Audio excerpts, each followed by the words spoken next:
What are we doing today? We'll be able to use differentials to make approximations and create local linear approximations. How are we going to do this? We will create a tangent line very, very close to the point that we're trying to approximate, and then we'll be able to solve a much easier problem. Um, so, a lot of this is we're going to be doing simple derivatives, making a tangent line, and then plugging the number that would have been really, really, really, really hard to deal with into a really, really easy equation. So let's begin from the beginning and let's talk about what a differential is. So differentials, remember we've been talking about dy over dx? Eventually, I'd say probably about a month from now, we're going to be looking at doing differential equations, and we'll talk about what those are later. But basically, once we learn how to do a bunch of other stuff, we're going to be able to take dy over dx and break it up into pieces. So what this is asking you to do, and I mean this literally, what this is asking you to do is it's asking you to take the derivative, right? You know, 5 times x to the ninth, that's, you bring down the 9 and you get 45x to the eighth minus, and then this is 3 times the quantity 3x to the 1/2. So 3 over 2 times 1 over 3x times the derivative of the inside, which is 3. Yeah? And then we can simplify everything and we get 45x to the eighth minus 3 over 2x. This is what we've been doing for a while. This is saying find dy. Well, we have dy over dx. So all we're going to do is we're going to take this dx and move it up here.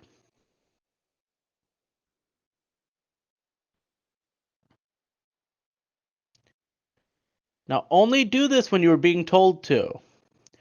Dy over dx is what we're used to, and we're going to try and keep that as often as possible. But basically, this is all we're doing. We're taking the derivative, bringing the dx up to the other side.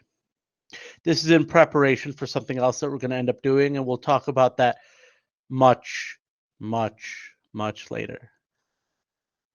All right? That's all we're being asked to do here. Let's do this one.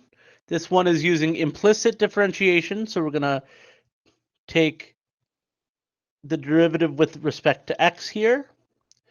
So bring down the 7 over 2. This is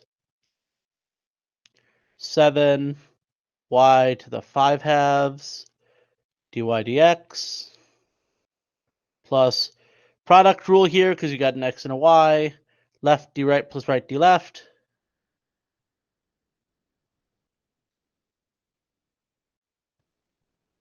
Minus derivative of x is 1 equals the derivative of 0 is 0. And then just like we've done every other time, we'll get all the dy dx terms to the left, we'll get all the other terms to the right, and then we will solve for dy dx.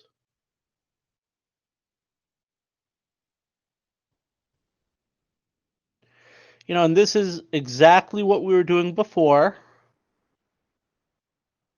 You know, so this is nothing new. I'm going to divide over dy over dx equals 1 minus y over 7y to the 5 halves plus x.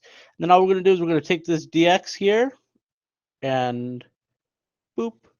So my final answer, because we want dy, my final answer, 1 minus y all over 7y to the 5 halves plus x times dx. And that's it. Don't think too hard. These are not meant to be difficult. Don't think too hard. All right, now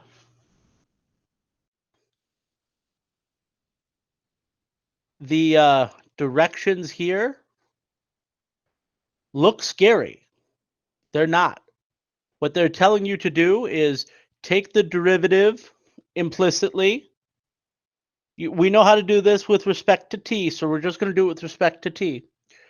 dv over dt equals, bring down the 3, 4 pi r squared dr over dt. We've done that before. That's nothing new. This is just telling us to do two things. Differential formula, so we just want it in terms of the change of volume. We don't care about with respect to time. So we can actually cancel out the dt's, right?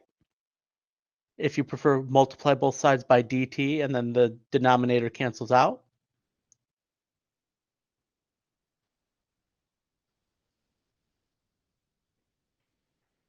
And the only other thing that you need to do is we're not looking at any general r. We're looking at this specific r, r0, right?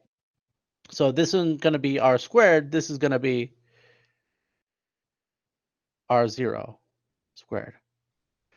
So 4 pi times r0 squared dr. So to review, the only thing that happened just now that we did was we did the derivative implicitly with respect to t like we're used to. And then all we did after that was cancel out the dt's because they go away, because we only care about the change in volume. We don't care about it with respect to time. We just care about the change in volume, dv, right? And then from there, we made sure that we were actually looking at the spot that we were meant to be looking at, r0. So if this was 5, r would be 5, right? If this was 20, r would be 20. If this were pi, r would be pi. But they are telling you about r sub 0, so you're going to put r sub 0 there. Doesn't matter what the variable is. It could be a puppy dog. It could be a kitty cat. It could be the letter Q. It could be your friend. I don't know. Insert name here, whatever. But like, that's all. It's telling you go and put that there.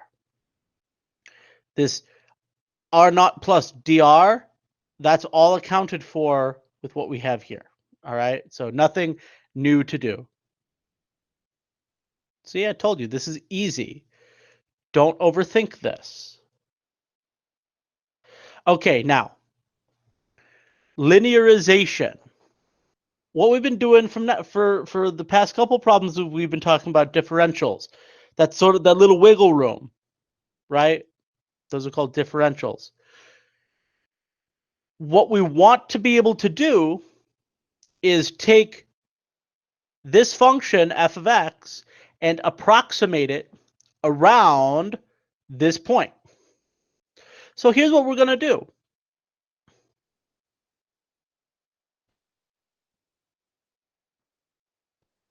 We're going to use point slope form, linear function, right?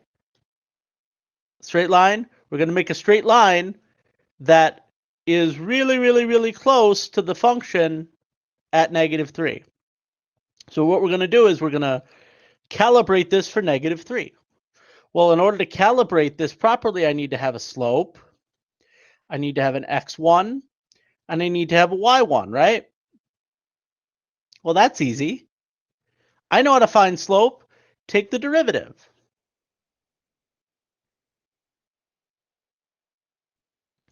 Well, 3x cubed, take the derivative there, that's 9x squared. -5x, well, that's just -5. And then the +1, that's 0, so we don't have to do that. And we want to have m here. Well, let's do that. 9 times -3 squared minus 5. Well, -3 squared is 9, times 9 is 81, minus 5, 76, right? So our slope here, f prime, is 76.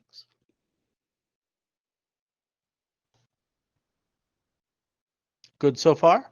Well, our x1, well, we know what our x1 is. It's this. Our y1, well, all we have to do is plug it in, right? So let's do that real quick. 3 times negative 3 cubed minus 5 times negative 3 plus 1. Okay, let's do this one thing at a time. Let's do the easy stuff first. This is still 1.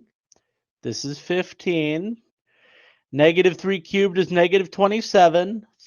3 times negative 27 is negative 81. I think I did all this, right? Yeah, I'm going with it. So we combine all of our like terms. I'm going to negative 81 plus 1 is negative 80.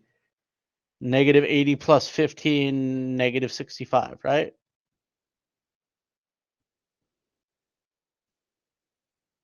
I think I did all that right. It feels right. It's always important to go back and check your work because sometimes you're just wrong and that's okay. Negative 3 cubed is negative 27 times 3 is negative 81. Check. Negative 5 times negative 3 is in fact positive 15. 1 is 1. Yeah, okay. I'm satisfied with what I've done here. So now I'm just going to do it. Y minus y1 equals m times x minus x1. And I know that's all cramped. I'm sorry. I will clean it up. I'll clean up all the double negatives. We've got y plus 65 equals 76 times x plus 3. And I would, unless they specifically make you write it in slope-intercept form for some reason, I would just leave it here. There's no need to do more, although you may.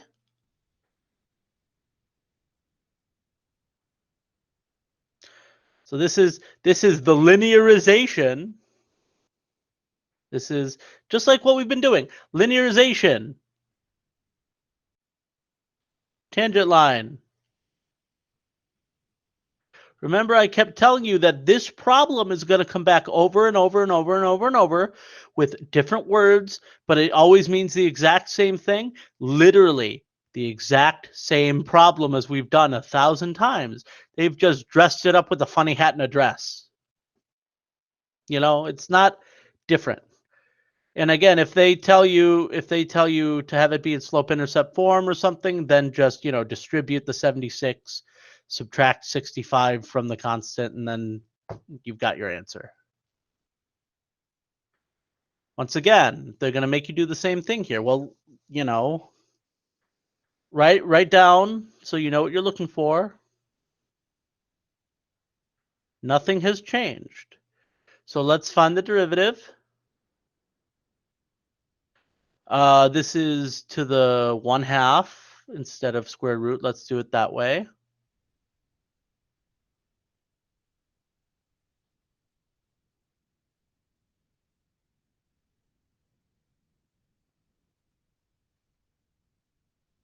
And then take times the derivative of the inside. And there we go. We've got, should come out once you do all of your fancy simplifying like that. That is our derivative. But we want it at 5. Well, let's do that. 5 over 25 plus 11 square root of 36, which is 6. So this is 5 over 6. That is our slope.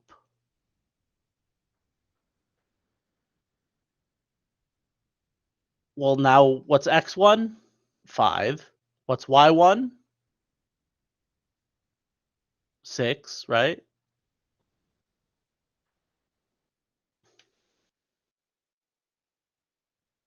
If I plug in 5 to the original equation, 25 plus 11, that's 36 again. Square root of 36 is 6. Hey, so y minus y1 equals m times x minus x1. Once again, I have found the equation that represents the linearization of our function at x is 5. Ta-da. Don't overthink.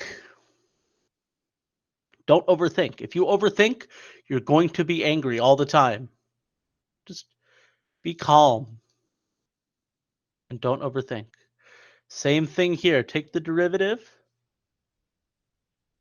We need our m, our x1, and our y1. This one I really like. Here's why. We take our derivative. So the derivative of negative x is negative 1. The derivative of 1 over x is negative 1 over x squared. So 2 minuses make a plus. That's our derivative. And we want our slope at negative 1, right?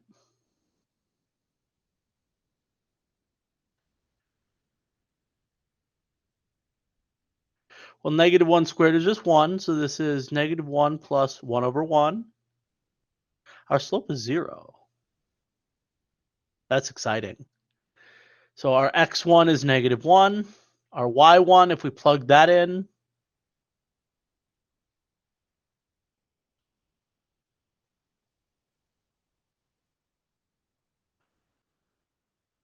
one plus 1 is 2. Y minus y1 equals m times x minus x1. Well, this is 0, so we don't care about that. And let's just make it look all nice. Hey, hey. Very easy. There's our linearization for this ugly thing at this spot. It's 2. All right, so now the big question that I'm sure is on some of your minds, like, why would I even bother doing this? Who wants to do this? Who wants to do this? God, no, right? Evaluate this. I'm gonna 2 times e to the negative 1/100th, right? No, ain't nobody got time for that. Linearize that, right? M x1 y1. Take the derivative. That's negative 2e to the negative x.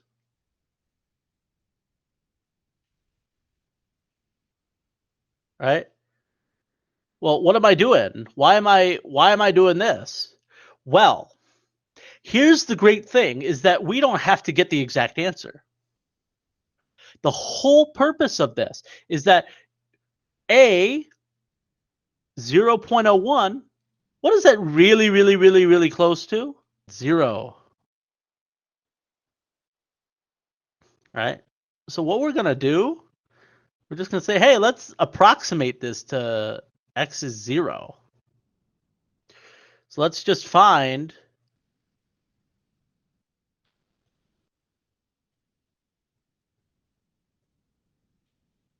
so our slope is about negative 2. Our x1 is about 0.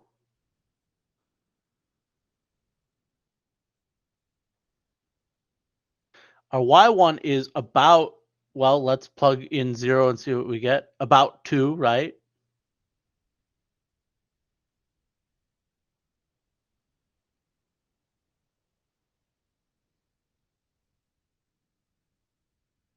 So look, what we're going to do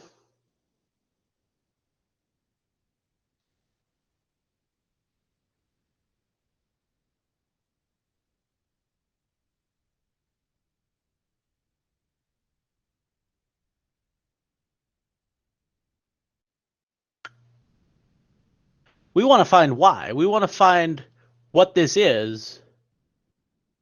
Well, let's put this in.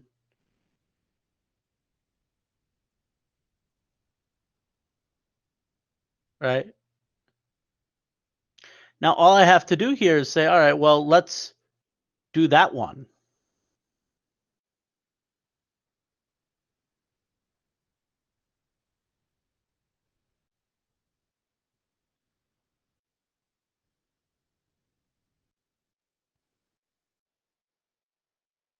My answer should be roughly that.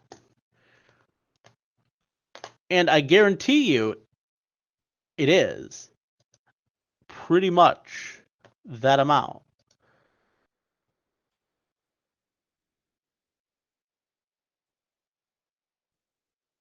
So let's see. Let me pull up our good friend, Mr. Calculator. We found that our answer was about 1.98.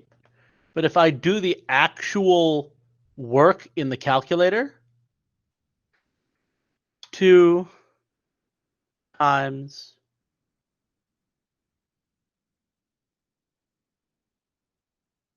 where's the E button? E to the negative 0.01. I get basically the same answer. I'm off by like a little. I'm off by like 900 thousandths, right? Ooh. So if you don't have a calculator, here's the reason why this is happening. If you don't have a calculator and you're asked to give a rough answer, you can do this. This is something that you are now capable of doing. All right, I want to do one more. Same idea. And again, we're asking ourselves, what are we really close to? What are we going to actually use? We got 999.7.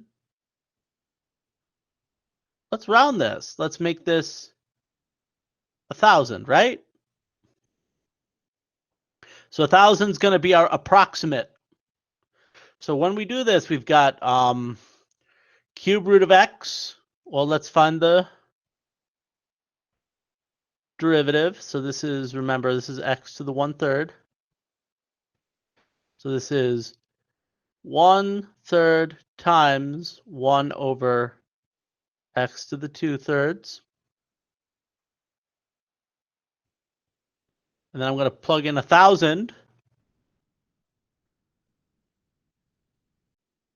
Basically, I'm going to take the cube root and square it. So 1,000 cube root is 10, squared is 100. So this is really 1 over 300. That is my slope. My x1 is about 1,000. My y1, well, let me plug in 1,000 and I get 10. So I've linearized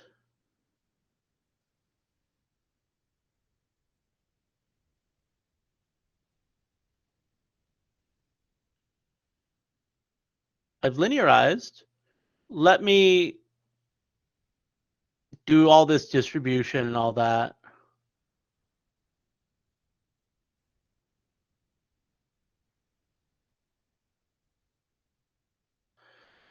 Plus 10, 40/3. Yeah, okay.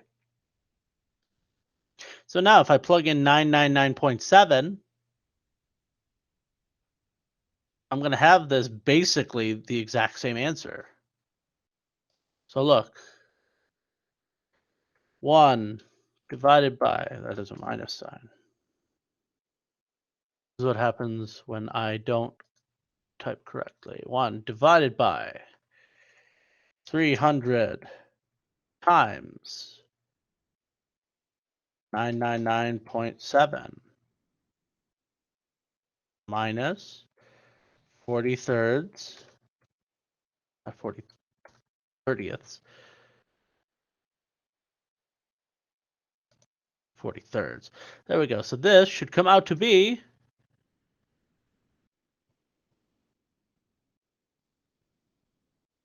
basically the right number.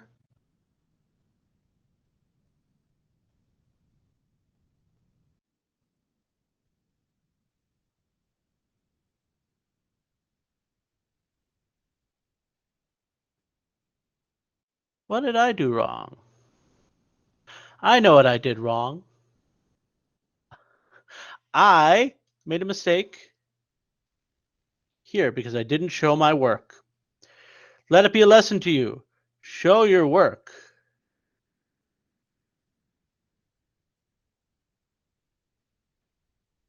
Minus, we're adding 30 over 3. Not subtracting, but adding, right? It happens to the best of us. It happens to all of us. I've done so much worse. You got to check your work. So now we're going to get an answer that makes sense. Let's fix this. Instead of minus 40, it's a plus 20, right? Hey, now it's going to look really close. Because if I would take the cube root of 999.7, raise it to the 1/3. Look how close I am. Look at how close these numbers are. They're off by 1,000th. Almost 2,000ths. I'm sorry. But still, like, so close. And if you don't have a calculator, you can actually do this. I was being lazy and I did it with my calculator, but they could throw you this on a non-calculated portion. You could literally do this on paper. You could, okay, you know, do 999.7, divide that by 300. Well, that goes in 3 times.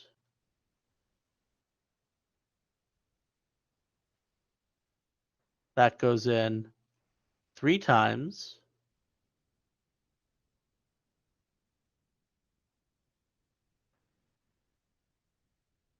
That goes in 3 times.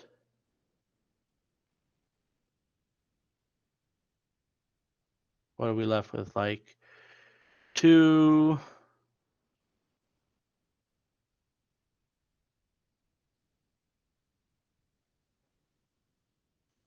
5, you know, whatever. And then plus 20 over 3, that's 6 2/3.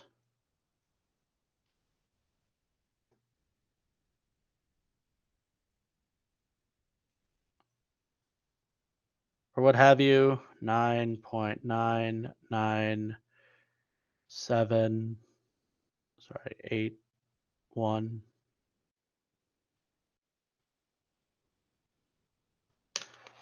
You know, and you can do this, and it works, and you get really, really close, and it takes no time at all, really. Once you get good at this, once you derivative, I can do that really easy. X1 about 1,000. Plug that in, about 10. Hey, easy. And that's it.